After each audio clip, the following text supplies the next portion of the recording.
அனைவருக்கும் வணக்கம். இந்த பதிவில் நம்ம எதை பற்றி பார்க்க போகிறோன்னு தெரிஞ்சுக்கிறதுக்கு முன்னாடி மறக்காமல் நம்ம சேனலை சப்ஸ்கிரைப் பண்ணிக்கோங்க.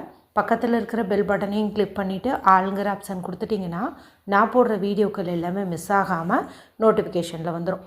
இந்த பதிவு மிகவும் முக்கியமான பதிவு. இன்றைக்கி நமக்கு ஒரு அற்புதமான நாள், அபூர்வமான ஒரு நாள் அப்படின்னு சொல்லலாங்க. இந்த நாளை நம்ம சரியாக கெட்டியாக பிடிச்சிக்கிட்டோம் அப்படிங்கும்போது இது வரைக்கும் நம்ம வாழ்க்கையில் நிறைவேறாத பல வேண்டுதல்களும் விருப்பங்களும் கண்டிப்பாக நிறைவேறியே தீரும் அப்படின்னு சொல்லலாம்.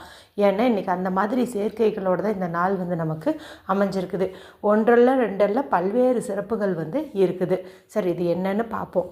இன்று மார்ச் மாதத்தின் 3ஆம் தேதி, மாசி மாதத்தின் 19ஆம் தேதி, நிறைஞ்ச செவ்வாய்க்கிழமை. பொதுவாக செவ்வாய்க்கிழமைங்கிறது முருகப்பெருமானுடைய வழிபாட்டுக்கும் அவங்கள அதிபதியாக கொண்ட செவ்வாய் பகவானுடைய வழிபாட்டுக்கும் ஏற்ற ஒரு நாள் அப்படின்னு சொல்லலாம்.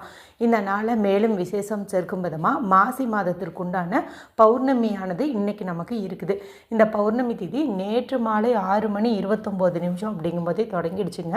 இது இன்று மாலை 5:52 வரைக்கும் இருக்குது. மாசி பௌர்ணமி ரொம்ப விசேஷம் பொருந்தியது அப்படின்னே சொல்லலாம். அது மட்டும் இல்லாமல் இன்றைக்கி இந்த வருஷத்தினுடைய முதல் சந்திர கிரகணம் இருக்குது. இந்த சந்திர கிரகணம் பார்த்திங்கன்னா இன்று மதியம் 3:20 அப்படிங்கும்போதே தொடங்கிடுதுங்க. இது பார்த்திங்கன்னா இரவு 7:53 வரைக்கும் இருக்குது. அதாவது சரியாக சொல்லணும் அப்படின்னு பார்த்திங்கன்னா இந்த கிரகணம் ஆரம்பிக்கிறது மதியம் 3:20 அப்படிங்கும்போது இது எப்போ மத்தியமம் ஆகுது அப்படின்னு பார்த்திங்கன்னா மாலை 5:04. மோட்சம் அடைகிறது பார்த்திங்கன்னா மாலை 6:47. இது எப்போ நிறைவு பெறுது அப்படின்னு பார்த்திங்கன்னா இரவு 7:53. ஏற்கனவே இந்த சந்திர கிரகணத்தை முன்னிட்டு எந்தெந்த ராசிக்காரர்கள் எச்சரிக்கையாக இருக்கணும், யாருக்கெல்லாம் பணமழை பொழியும் என்பது குறித்து ஆல்ரெடி வீடியோ போட்டிருக்கிறேன். அடுத்த இன்னொரு பதிவில் சந்திர கிரகணத்தப்போ கண்டிப்பாக செய்ய வேண்டியவை என்ன, செய்யவே கூடாதவை என்ன, அதுவும் கர்ப்பிணி பெண்கள் மறந்து இந்த ஒரு விஷயத்தை செஞ்சிடாதீங்கன்னு சொல்லி ஒரு வீடியோவும் போட்டிருக்கிறேன். இது வரைக்கும் நீங்கள் அந்த வீடியோ பார்க்காம இருந்தீங்கன்னா எண்டு ஸ்க்ரீனில் லிங்க் கொடுக்குறேன், மறக்காமல் செக் பண்ணி பாருங்கள். சரி, இப்படி இந்த செவ்வாய்க்கிழமை பௌர்ணமி சந்திர கிரகணம் இதோடு சேர்ந்து நமக்கு 3 அப்படிங்கிற அற்புதமான ஏஞ்சல் சேர்க்கையும் இன்றைக்கி நமக்கு அமைஞ்சிருக்குது. மாதத்துக்கு ஒரு முறை இந்த ஏஞ்சல் டேவானது நமக்கு வந்துடும். அதாவது தேதியிலையும் மாதத்துலேயும் ஒரே நம்பர் வரும்போது அது ஏஞ்சல் டே அப்படின்னு சொல்லுவோம். சாதாரண நாளுக்கு இல்லாத சிறப்பு அந்த நாளில் என்ன அப்படின்னு பார்த்திங்கன்னா அந்த நாளில் என்ன கேட்டாலும் கிடைக்கும். இன்றைக்கி அந்த மாதிரி ஒரு அமைப்பும் இருக்குது. பொதுவாகவே நான் உங்ககிட்ட சொல்லியிருக்கிறேன் இல்லையா, பரிகாரங்கள் மற்ற நாட்களில் செஞ்சு உங்களுக்கு பலன் கிடைக்கலினாலும் அமாவாசை பௌர்ணமி போன்ற பிரபஞ்ச சக்தி அதிகமாக இருக்கக்கூடிய நாளில் நீங்கள் செய்யுங்க, உங்களுக்கு உடனே பலன் கிடைக்கும்னு. அந்த வகையில் இது ஏஞ்சல் டேவாக இருக்குது, பௌர்ணமியாக இருக்குது, எல்லாமே நமக்கு அம்சமாக அமைஞ்சிருக்குது. அதுவும் இந்த 3 ஏஞ்சல் டே பார்த்திங்கன்னா அபரிமிதமான செல்வத்தை நமக்கு ஈர்த்து கொடுக்கும். ஏன்னா இந்த 3ங்கிறது குருவுக்குரியது. 3+3 6 கிடைக்கிது. இது சுக்கிரனுக்கு உரியது. ஸோ சுகபோகமாக வாழணும், நல்ல ஒரு ஆடம்பரமான வாழ்க்கை அமையணும், செல்வ செழிப்பு மிகுதியாக இருக்கணும்னா இந்த நாள் நம்ம கெட்டியாக பிடிச்சிக்கணும்.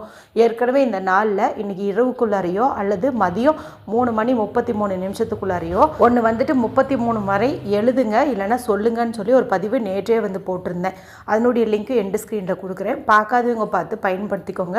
கண்டிப்பாக நீங்கள் என்ன கேட்டிங்களோ அது 3 நாட்களுக்குள்ளாரையே கிடச்சிரும். சரி, இப்போ இன்றைக்கி செய்ய வேண்டிய பரிகாரம் என்ன அப்படின்னு பார்த்துடலாம். இப்போ நமக்கு கிரகணம் பார்த்திங்கன்னா மதியம் 3:20 அப்படிங்கும்போது தொடங்கி இருக்குதுன்னு சொல்லியாச்சு இல்லையா.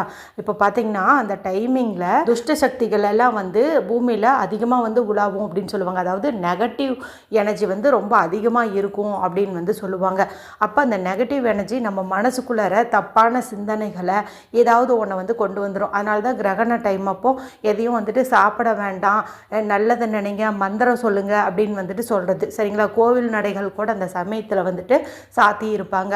அப்படிப்பட்ட அந்த கிரகணம் ஆரம்பிக்கிறதுக்கு முன்னாடியே, அதாவது இப்போ இந்த வீடியோ பார்த்தீங்கன்னா இப்போவே கூட நான் சொல்லக்கூடிய விஷயத்தை நீங்கள் செஞ்சிடலாம். கிரகணம் முடியறதுக்குள்ளாரையாவது நீங்கள் செய்யறதுங்கிறது நல்லது. அதாவது இப்போ தொடங்கி இரவு இந்த 7:53 சொன்னோம் பார்த்தீங்களா, அதுக்குள்ளே நீங்கள் செய்யறது அப்படிங்கிறது கூட நல்லது தான். இப்போ நான் சொல்ல போகிற பரிகாரத்தை செய்கிறதுக்கு எந்த ஒரு ரூல்ஸ் அண்ட் ரெஸ்ட்ரிக்ஷன்ஸுமே கிடையாது. ஆண்கள் பெண்கள் யார் வேணுமானாலும் செய்யலாம். பீரியட்ஸ் டைம்லேயும் செய்யலாம், பிறப்பிறப்பு தீட்டு இருந்தாலும் செய்யலாம், நீங்கள் வேற்று மதத்தை சார்ந்தவங்களாக இருந்தாலும் செய்யலாம், அசைவம் சாப்பிட்ருந்தாலும் செய்யலாம். சரி, என்ன செய்யணும் அப்படின்னு பார்த்திங்கன்னா ஒரு மண்ணகல் எடுத்துக்கோங்க. புதுசாக பழசோ ஏதாவது ஒன்று எடுத்துக்கோங்க. அடுத்து கொஞ்சம் கல்லுப்பு வந்து நமக்கு தேவைப்படுது. இதுக்கு புதுசாக பயன்படுத்திகிட்டு இருக்கிற கல்லுப்பு எடுத்துக்கிறது சிறப்பு. அதாவது இப்போ நீங்கள் பூஜை அறையில் ஆல்ரெடி பரிகாரத்துக்குன்னு கல்லுப்பு வச்சுருப்பீங்க இல்லையா, அதுலேருந்து எடுத்துக்கலாம். இல்லைன்னா ஓப்பன் பண்ணாத பேக்கெட்லேருந்து எடுத்துக்கலாம். சமையல் அறையில் சமைச்சிட்ருக்கிறத எடுத்துக்கிறத கொஞ்சம் அவாய்ட் பண்ணுங்கள். ஆனால் வேறு ஆப்ஷனே இல்லைங்கும் போது அதை எடுத்துக்கலாம், தவறு கிடையாது. இந்த கல்லுப்பு பரிகாரத்தை எப்போதுமே நம்ம கைகளால் தான் செய்யணும். அதனால் நீங்கள் கல்லுப்புக்குள்ளே ஸ்பூன் போட்டு வச்சுருந்தாலும் அதை எடுத்து உங்களுடைய வலது கையில் கொட்டிட்டு நல்லா அழுத்தம் கொடுத்து பிடிச்சு அதன் பிறகு தான் நீங்கள் இந்த மண்ணகலில் வந்துட்டு போடணும். அது மட்டும் இல்லாமல் உப்பு வச்சு பரிகாரம் செய்யும்போது கீழே ஏதாவது ஒரு விரிப்பு வந்து விரித்து வச்சுக்கணும். ஏன்னா உப்பு வந்து மகாலட்சுமியின் அம்சம், அது வந்து தரையில் சிந்தக்கூடாது. நம்ம பரிகாரம் செய்யும்போது அங்கேயும் இங்கேயும் சிந்துவதற்கு வாய்ப்பு இருக்குது இல்லையா, அதனால் ஏதாவது ஒரு விரிப்பு வந்து விரித்து வச்சுட்டு இப்போ இந்த மண்ணகலுக்குள்ளே இந்த கல்லுப்பு வந்து போட்டுருங்க. அடுத்து நமக்கு தேவையானது அப்படின்னு பார்த்திங்கன்னா எண்ணி 4 மிளகு வந்து தேவைப்படுது. இந்த மிளகு வந்து விஷத்தை முறிக்கக்கூடிய தன்மை கொண்டது. கடன், கஷ்டம், நோய், எதிரி தொல்லை எல்லாத்தையுமே நீக்கக்கூடிய தன்மை கொண்டது. குறிப்பாக துர்சக்திகளை நீக்கக்கூடிய தன்மை கொண்டது. 4 எண்ணிக்கையில் ஏன் எடுத்துக்கிறோம் அப்படின்னு பார்த்திங்கன்னா ராகு குறி என்னன்னு பார்க்கும்போது 4. ஜோதிட ரீதியாக என்ன சொல்லுவோம், நிலாவை வந்துட்டு ராகு விழுங்கிறதுனால தான் சந்திர கிரகணம் அப்படின்னு சொல்லுவோம் இல்லையா. ஆல்ரெடி வந்து கல்லுப்பு எடுத்துட்டோம். கல்லுப்பு பார்த்திங்கன்னா சந்திரனுடைய அம்சம். சரி, இப்போ சந்திரனுக்குரிய இந்த உப்பும் எடுத்தாச்சு. ராகுக்காக எண்ணிக்கை கணக்குக்கு நம்ம 4 மிளகையும் வந்து எடுத்தாச்சு. மேலும் இன்றைக்கி செவ்வாய்க்கிழமை நாளாக இருக்கிறதுனால மிளகு வச்சு செய்யக்கூடிய பரிகாரம் கைமேல் பலன் கொடுக்கும். அடுத்து எண்ணி ஒரே ஒரு கிராம்பு மொட்டோடு இருக்கிற மாதிரி பார்த்து எடுத்துக்கோங்க. இப்போது இந்த கல்லுப்பு மேலே இந்த 4 மிளகையும் வந்துட்டு வச்சுட்டு நடுவில் இந்த கிராம்பு இருக்குது இல்லையா, இதை வந்து அப்படியே குத்தி வைங்க. அதனுடைய மொட்டு பகுதி வந்து வானத்தை பார்த்த மாதிரி இருக்கணும். இந்த மாதிரி வந்துட்டு நீங்கள் குத்தி வச்சுருங்க. இந்த 4 மிளகை வைக்கிறதுக்கு இன்னொரு காரணமும் இருக்குது.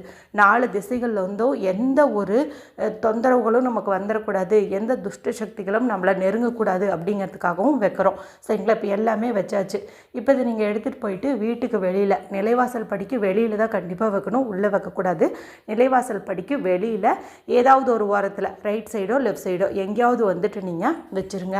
இதில் இருக்கக்கூடிய ஒவ்வொரு பொருட்களுமே பார்த்திங்கன்னா துஷ்ட சக்திகளை நம்ம வந்து நெருங்கவே விடாது. சரிங்களா, இதை நம்ம இப்படி வாசப்படிக்கிட்டே வைக்கும்போது இந்த கிரகணம் நடக்கும்போது ஏதாவது துர்சக்திகள் நடமாட்டம் இருக்குது, அது நம்மையோ நம்மளுடைய வீட்டையோ வந்துட்டு தாக்க இருக்குது அப்படிங்கும்போது இந்த 3 பொருட்களும் நம்ம வீட்டுக்குள்ளாரையே அதை வரவே விடாது. சரிங்களா, அதனால தான் நம்ம இதை அங்கே வந்துட்டு வைக்கிறோம். 3 தனித்தனியாகவே இந்த வேலையை வந்து செய்யும். இங்கே 3ஐயும் நம்ம ஒன்று சேர்த்து வச்சுருக்குறோம். ஸோ எந்த ஒரு கெட்ட சக்தியும் நம்ம வீட்டுக்குள்ளே வந்து நுழையவே முடியாது. இது வந்து அப்படியே இருக்கட்டும். இன்றைக்கி முழுவதுமே வந்துட்டு அப்படியே இருக்கட்டும். நாளைக்கு புதன்கிழமை நீங்கள் காலையில் எழுந்ததும் குளிச்சிட்டோ இல்லை குளிக்காமலேயோ முதல் வேலையாக இந்த கல்லுப்பு போட்டு வச்ச இந்த அகல் விளக்கோட சேர்த்து நீங்கள் அப்படியே வந்துட்டு தூக்கி எங்கேயாவது குப்பை வண்டி வந்துச்சுன்னா அங்கே போட்டுடலாம். இல்லைன்னா எங்கேயாவது தூக்கிட்டு போய் ஒரு புதர் போன்ற இடங்களில் போட்டுடலாம். இல்லைங்க எனக்கு அகல் விளக்கு வேணும்னு நினச்சிங்கன்னா இந்த கல்லுப்பு மட்டும் ஒரு கவரில் போட்டு டிஸ்போஸ் பண்ணிட்டு இந்த விளக்கு கழுவிட்டு மற்ற பரிகாரங்கள், அதாவது இந்த எரிக்கக்கூடிய பரிகாரங்கள் எல்லாம் சொல்லுவேன் இல்லையா, அதுக்கெல்லாம் வந்து பயன்படுத்திக்கோங்க. விளக்கேற்றத்துக்கு வந்துட்டு பயன்படுத்திக்காதீங்க. இது வந்து ஒரு கிரகண தோஷ நிவர்த்தி பரிகாரம். இதை நம்ம செய்யறது அப்படிங்கிறது ரொம்ப ரொம்ப நல்லதுங்க. இது பார்த்திங்கன்னா நான் ஒவ்வொரு தடவை இந்த மாதிரி கிரகணம் வரும்போதெல்லாம் வந்துட்டு எங்கள் வீட்டில் வந்துட்டு ஃபாலோ பண்ணக்கூடிய ஒரு பரிகாரம். இதுதான் நான் உங்களுக்கு வந்துட்டு கொடுத்துருக்குறேன். அவசியம் வந்துட்டு எல்லாருமே செய்யுங்க. வீடியோ குறித்து ஏதாவது சந்தேகம் வந்ததுன்னா கமெண்ட் பண்ணுங்கள். பிடிச்சிருந்தால் மற்றவங்களோடையும் ஷேர் பண்ணுங்கள், லைக் பண்ணுங்கள். மற்றும் ஒரு பயனுள்ள பதிவில் உங்களை சந்திக்கிறேன். நன்றி, வணக்கம்.